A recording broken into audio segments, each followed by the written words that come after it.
le jeu pour moi n'était pas de déployer totalement et intégralement un univers cohérent. Chose qu'aurait fait, je pense, encore une fois, un auteur de science-fiction. C'est là où moi j'avais envie de ramener un certain nombre de thématiques de ces genres-là dans mon monde d'écriture. La question de l'imagination, je trouve ça fascinant quand même. C'est très plaisant à faire de dire, allez, comment on vit à Maniapol, qu'est-ce qu'on fait, qu'est-ce qu'on mange, quelles sont les fêtes, quels sont les problèmes. Et puis aussi la question du suspense, qui m'intéressait énormément. Comment est-ce qu'on... Je pense que quand on écrit, même si on n'écrit pas des romans policiers, c'est une question qui nous taraude quand même. Comment est-ce qu'on fait pour que le lecteur ait envie de tourner la page? Qu'est-ce que c'est que cette tension, si on essaie de définir le suspense, qui est à la fois une sorte de curiosité et de surprise? Alors, dans le polar, ça marche très bien, mais au fond, on pourrait l'extraire du polar et essayer de construire tous nos livres, même s'ils ne sont pas du tout basés sur une intrigue policière, avec cette question du suspense. Comment est-ce qu'on agence les choses pour qu'il y ait toujours un peu de manque qui fait que le lecteur a envie d'en savoir plus, ou se trompe et du coup est plaisamment bousculé en se disant « Ah bah non, il m'a eu, continuons pour voir comment ça tourne ». Ça, c'est des questions qui m'intéressaient beaucoup. Le monde que vous décrivez, en tout cas très cohérent, je me suis demandé plusieurs fois si vous aviez fait un plan de cette ville, puisque vous décrivez ses artères. Oui, j'ai dû faire un plan, oui. Au début, je me suis dit je vais y arriver, et en fait, au bout d'un moment, je me suis dit non, je ne sais plus où était l'endroit, il faut que je fasse un petit plan. Donc il y a un petit croquis quelque part. Dans cette mégalopole, cette ville-État, la misogynie institutionnelle, des pluies acides et des tempêtes terribles, des furies ravagent la zone 3, puisque la zone 2 est à l'abri d'un dôme climatique, la zone 1 aussi évidemment.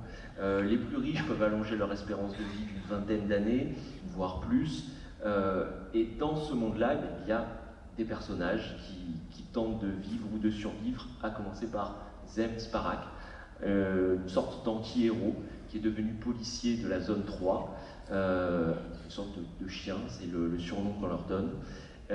Il va former une sorte de duo improbable avec Salia Malberg, une ambitieuse inspectrice qui, elle, travaille dans la zone 2 et qui est contrainte de faire équipe avec lui dans le cadre d'une enquête qui lui conduira très loin, très haut, jusqu'au sommet du pouvoir. Et donc pour constituer ce duo, vous avez joué avec la dynamique du duo de flics un peu antinomique, mais là encore, vous le dépassez puisque vous chargez ce couple, ce vrai faux couple de considérations sociales, politiques, qui donnent à leur action un sens bien particulier.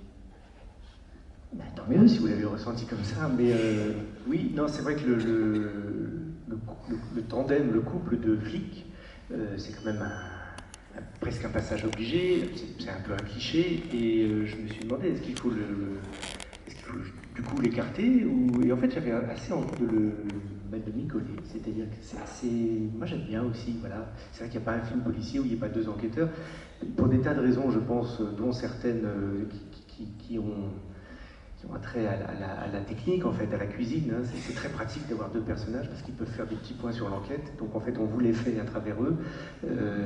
Quand ils sont au restaurant, ils discutent de ce qu'ils ont vu, donc on fait un petit résumé. Et puis surtout, ça permet de décrire chacun des personnages dans le regard de l'autre. Ça permet d'avoir des dialogues. Enfin, il y a des tas de raisons qui font que c'est assez... Oui, c'est assez pratique, pardon de le dire comme ça, mais par rapport à un personnage qui serait exclusivement solitaire.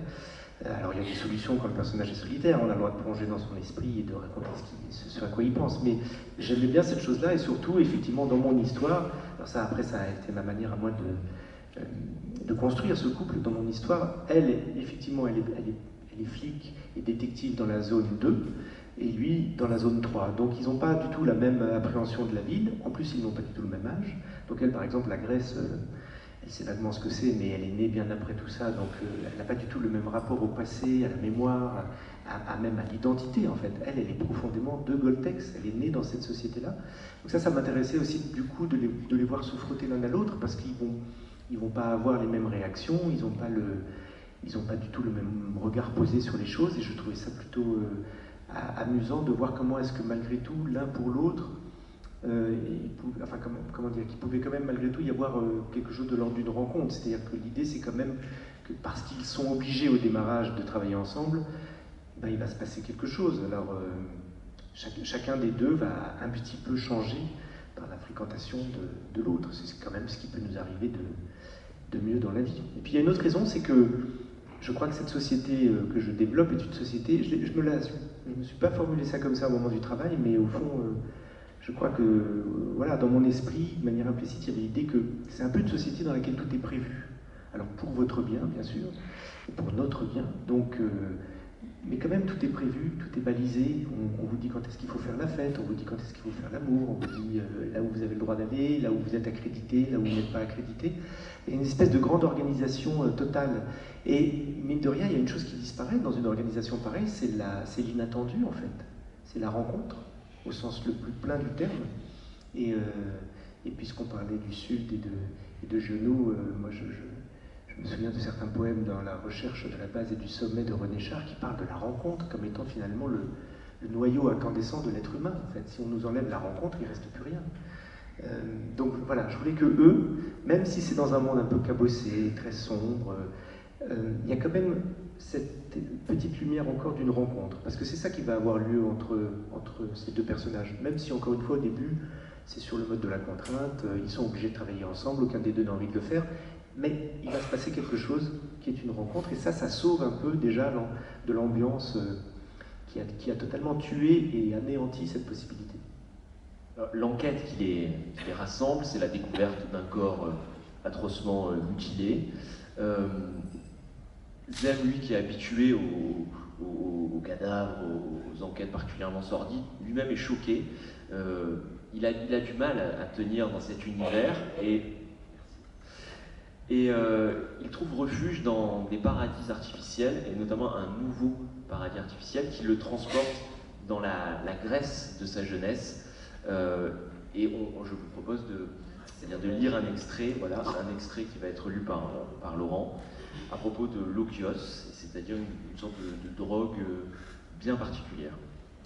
Mais si vous me permettez, parce que j'ai l'esprit lent, avant de lire l'extrait, je repense au thème de ces jours qui vont s'ouvrir et se dérouler, et au fait que ça a effectivement une assez grande résonance avec Chien 51, un auteur ou un écrivain dans son temps, dans son époque, qu'est-ce que c'est? Juste pour, je ne veux pas être trop long, mais juste pour dire que c'est un problème que je trouve, c'est une thématique que je trouve passionnante et en fait assez compliquée. C'est-à-dire que quand on écrit, je pense, comme quel que soit le type d'écriture dans lequel on est, quand même assez souvent, un des buts du jeu est de contempler cette époque, notre époque. Et donc pour ce faire, non pas d'en sortir, ce qui est bien impossible, mais en tout cas d'essayer de trouver un point d'observation avec une certaine distance. Ce qui tendrait à faire de l'écrivain quelqu'un qui est un tout petit peu décalé par rapport à son époque, à son temps. Si vous ajoutez à ça, et moi je sens très très fort ça, que le rythme de l'écriture romanesque est un rythme lent, moi je suis une tortue. Alors que le temps n'a pas cessé de s'accélérer, le temps de la formation, le temps même professionnel, le temps d'envoyer un mail, d'en recevoir, d'en envoyer un deuxième, un troisième, 10 par jour, cette espèce de vitesse de la communication n'est pas du tout celle dans laquelle on s'inscrit quand on est écrivain. Quand on est écrivain, on est très lent. Donc réagir au monde, réagir à ce qui nous entoure, moi je pense que c'est central, et j'espère que mes livres cherche à le faire, en tout cas la plupart du temps c'est ce que j'aimerais y mettre, mais ça ne va pas être en réaction immédiate avec tout ça, parce qu'il y a le filtre du travail, de la lenteur, de l'imagination. Donc être dans son temps, ça paraît évident, parce qu'on se dit bah oui, Godet il vit là maintenant, il est forcément de son temps. En fait oui et non, on est un peu décalé par rapport à tout ça, et je pense que c'est ce qui fait une partie de l'ADN de l'écriture, et c'est ce qui fait aussi qu'en tant que lecteur, là je parle en tant que lecteur, on trouve quelque chose dans les livres, quelque chose qui peut-être a gardé un petit peu de sang-froid par rapport à je sais pas, la fièvre du moment, ou des zooms mis en perspective par rapport à d'autres époques. Enfin, toutes ces choses-là qui, dans le cours des jours et des semaines, est finalement assez rare. Et si vous ajoutez à ça, alors là je vais parler de mon cas personnel, pardon, mais que moi c'est vrai que je me rends compte au fur et à mesure que les livres s'écrivent, j'ai l'impression qu'au fond, sans le savoir au début, mais maintenant je regarde dans le rétroviseur et je le constate, il y a toujours eu chez moi la curiosité de l'interrogation du temps dans sa verticalité, c'est-à-dire, et dans un premier temps, ça a porté sur l'antique. Ce qui me fait écrire un livre comme La mort du roi de Sangor, ou un autre un peu plus tard comme Salina, des romans qui se passent dans un lointain imaginaire très antique. C'est la conviction profonde que même si ça se déroule a priori dans une toute autre époque que la nôtre, il y a des choses qui n'ont pas changé. Il y a des choses qui sont parfaitement permanentes. Et que l'homme est fait, pas exclusivement, je ne nie pas que notre époque se distingue par un certain nombre de caractéristiques vis-à-vis de celles qui les précédaient, mais il y a aussi des choses qui n'ont pas changé. Ce qui fait que d'ailleurs on peut continuer à être bouleversé par des textes antiques, alors que normalement on pourrait se dire, mais enfin ça n'a plus rien à voir avec nous. Et j'en reviens, je finirai avec ça, avec ce que vous disiez sur la scène, la première scène. C'est vrai qu'au fond, moi aussi j'ai pensé à certaines choses de notre époque, pour cette scène de fuite de Athènes, de panique de la ville. Au moment où j'écrivais, c'était le moment qu'on a déjà presque oublié, tellement ça va vite. Vous savez, Kaboul, l'aéroport de Kaboul, qu'est-ce que c'est que ces moments où on voit des images, où trop de gens, parce qu'on sait très bien qu'il n'y aura pas la capacité pour tout le monde, convergent vers un point avec l'espoir de pouvoir monter dans un avion qui, de toute manière, ne bougera pas, c'est mort, c'est fichu, ou alors il n'en prendra que 1 sur 100. Donc ces moments-là existent dans notre époque, mais au fond, je pense qu'ils sont... on pourrait faire une longue chaîne dans le temps de tous ces moments-là où des gens ont convergé vers un port, ont convergé vers une gare, ont convergé vers un aéroport, et c'était la même crainte de ne pas en être, c'était le même stress de ne pas avoir la nouvelle, ne pas savoir quel papier on allait vous demander, c'était le même soulagement quand on arrivait à monter, c'était la même douleur de dire maintenant on part et on ne reviendra plus, etc., etc. Et moi je finis avec ça, je crois que c'est l'endroit où j'aime bien travailler, c'est-à-dire à la fois... toujours eu envie de m'imprégner de notre époque, ça m'intéresse beaucoup, je vais continuer à essayer de le faire.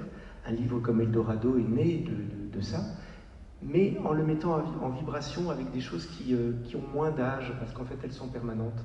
Et très bizarrement, j'ai retrouvé avec Chien 51, dans l'anticipation, ce même plaisir de travailler sur quelque chose qui au fond n'a pas changé. Je ne sais pas si les lecteurs et les lectrices le ressentiront, mais pour moi finalement ça n'a pas été si différent que de travailler sur une antiquité à la Tsongor, parce que je me suis dit, au fond, ma connexion avec les personnages, il faut que je puisse, il faut qu'ils puissent me parler, tous ceux dont on va parler là, Sparak et les autres, et donc il faut que je mette en eux des choses que je pourrais ressentir, ou que j'ai ressenties, ou qui ont été vraies, y compris il y a 20 ans, il y a 30 ans, et j'en arrive à mon extrait, avec notamment cette question de la mélancolie, vous allez voir, que je mets dans cette case-là.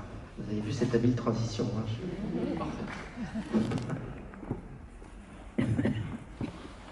Alors, juste pour situer, Zem Sparak, donc l'enquêteur de la zone 3, vient de découvrir le corps, on en est à la page 50, donc pas non plus... Il a fait ce qu'il avait à faire en tant qu'enquêteur, et il rentre chez lui, c'est le soir. En arrivant en bas de chez lui, il s'arrête, regarde son immeuble, envisage un temps la possibilité d'y entrer, puis se ravise. Pour faire quoi? Il n'a pas envie de dormir. Il va tourner dans son appartement, buter contre les bouteilles de lait qui se sont accumulées un peu partout. À quoi est-ce que tout cela rime? Se coucher pour se relever demain et recommencer comme des millions d'autres dans cette zone qui est le hangar de l'humanité? Est-ce cela sa vie? Après tout ce qu'il a vécu, finir ainsi? À cet instant, il sait qu'il ne va pas rentrer. Non. La nuit n'est pas terminée, il est autre chose.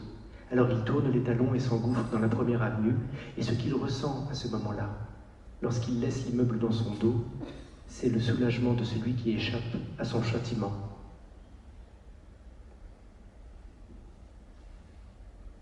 Lorsqu'il ouvre la porte de chez Mickey, le patron l'accueille avec un étrange sourire.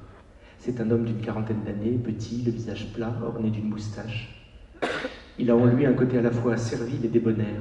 Déjà de retour, lance-t-il avec un air de profond contentement. Je vous avais dit que ça vous plairait. Sparak a envie de dire à Mickey de se taire, de simplement lui vendre ce qu'il est venu chercher, mais il ne peut pas. Il sait bien qu'il faut en passer par ces phrases un peu fausses, un peu viles, qui essaient de faire conversation. Il est venu il y a 2 jours. La boîte de Mickey est une des plus fréquentées du quartier Red Q. Elle est connue pour ses filles et sa bonne musique. On peut y trouver de tout. Zem la fréquente les soirs de grande solitude lorsqu'il a envie de serrer dans ses bras une fille au rire un peu forcé et aux joues trop maquillées. Mais la dernière fois, Mickey l'a accueilli avec un air de comploteur gourmand. Il lui a annoncé qu'il avait aménagé une nouvelle salle au 3e étage. Il lui a parlé de Lokios, la nouvelle technologie addictive à la mode. Le premier essai était gratuit. En bon commerçant, Mickey sait qu'il faut avant tout fidéliser la clientèle. Zem a accepté, il a essayé ce casque, 2 émetteurs posés sur les tempes qui diffusent par conduction nerveuse des images au cerveau et assurent une plongée parfaitement immersive dans un monde que les yeux ensuite projettent sur les murs alentours. « Qu'est-ce que je vous programme, inspecteur ?» demande le patron, comme la dernière fois. Mickey lève les yeux avec un air étonné. « Vous êtes bien le seul. Les autres veulent tous du sexe. Chacun ses rêves, j'imagine, » répond laconiquement Sparak. Mickey acquiesce comme si une grande vérité venait d'être prononcée et qu'il fallait prendre le temps de la méditer, puis il tend à Sparak le casque apposé et la pilule d'Okios. Il télécharge le programme et annonce d'une voix douce « 200 ». Sparak paie, il a hâte. Dans la salle du 3e étage, il y a une dizaine de matelas au sol. Des corps sont étendus, ça et là, le visage tourné vers le mur. Certains ont la bouche ouverte, un sourire étrange aux lèvres. Il en enjambe quelques-uns, se choisit un matelas, avale la drogue chimique qui va le libérer de ce qu'il est en le rendant plus léger. Avant que la pilule ne fasse effet, dans les instants de lucidité qui lui restent, il pose sur ses tempes les émetteurs. Les effets de la drogue commencent déjà à se faire sentir. Il ne voit plus les corps des autres qui, comme lui, sont plongés dans des images qu'ils sont les seuls à voir. Il se sent bien. Ce qui lui était apparu encore quelques minutes plus tôt comme une pièce triste où chacun venait mourir de solitude s'est agrandi d'un coup et devient large. Il se dépêche de s'allonger. Les images surgissent partout autour de lui, comme la fois précédente. Des archives d'Athènes. Il revoit les pentes du quartier Philopapos, la rue Karaskalki, étroite, qui donne sur la place Iroun. Il voit de vieilles voitures, des trams, des gens qui traversent en portant des sacs de course. Il est émerveillé par la réalité de ce qui l'entoure. Il entend les bruits de la circulation. C'est comme s'il était dans ces rues en noir et blanc, avec précision et vérité. Il sait que toute cette humanité est morte, n'existe plus, et pourtant, tout a l'air si présent. Il se sent si bien dans cette ville de fantômes qui marche au ralenti. Il est chez lui, et il sourit alors d'un sourire qui remplace la nuit.